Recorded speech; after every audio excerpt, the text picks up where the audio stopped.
my name is Andreas Andersson. I'm the food manager of IKEA Philippines, and today we're going to learn how to make some authentic Swedish meatballs in collaboration with Rags to Riches. So we're going to start with some ground beef, some ground pork, onion, garlic, breadcrumbs, egg, milk, and salt and pepper to taste. Finally, chop the onion. Onion adds extra flavor to the meatballs. And then we're gonna add some garlic. We're gonna remove the skin. You can do that by using the flat side of the knife. Just press down gently.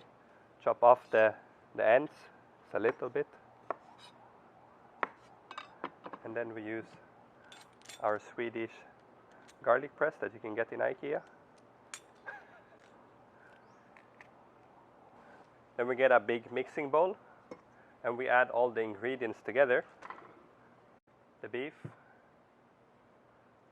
the pork, the onion and garlic, and then the breadcrumbs, 1 egg, a little bit of milk,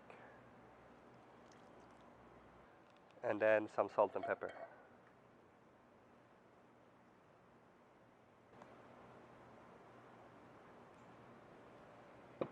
I suggest you use your hand when you're mixing all the ingredients together. Is this your favorite part, making Swedish meatballs? Of course.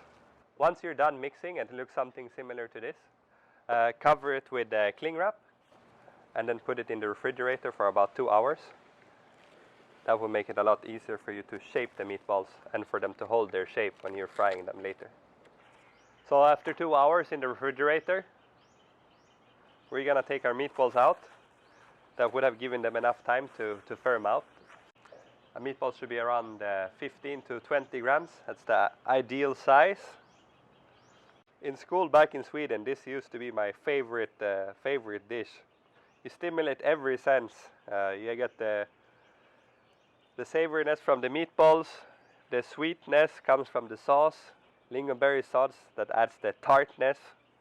This is just a perfect dish. You want to make sure that your pan is piping hot before you fry your meatballs. So I like to use a combination of oil and butter. The oil makes the frying surface really nice, and then the butter adds some really nice flavor. The pan needs to be really hot because it will give the meatballs a very nice and crisp frying surface. You want to make sure you don't put too many meatballs on your frying pan because it will lower the temperature of your frying pan and you will not get a nice frying surface on your meatballs. You will know your pan is hot enough when you see some smoke from the pan after you added your oil and your butter. It's completely fine if your meatballs are not perfectly round. It's part of the Swedish authenticity. This is the perfect color for a Swedish meatball. It takes about 7 to 10 minutes on medium to low heat. Let's open one of the meatballs to look what a perfect meatball looks like inside. Now we know it's well cooked through and ready to serve. The way you can tell that the meatball is cooked well inside is because it's brown and not red. It will also taste delicious. So of course the main star of the dish is the Swedish meatball. But to make the dish complete you need a few essential ingredients. The mashed potato. Then we have a pressed cucumber, which is a Swedish delicacy, which is any cucumber that you buy from the local market.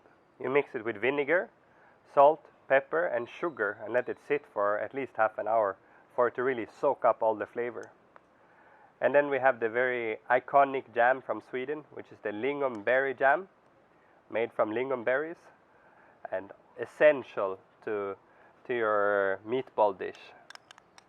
And last but not least, to top it off, our homemade gravy that we will put on our meatballs that just mixes and blends it all well together. And then we have the parsley, the herb that just brings it all very well together. Smaklig måltid, which means enjoy your meal in Swedish.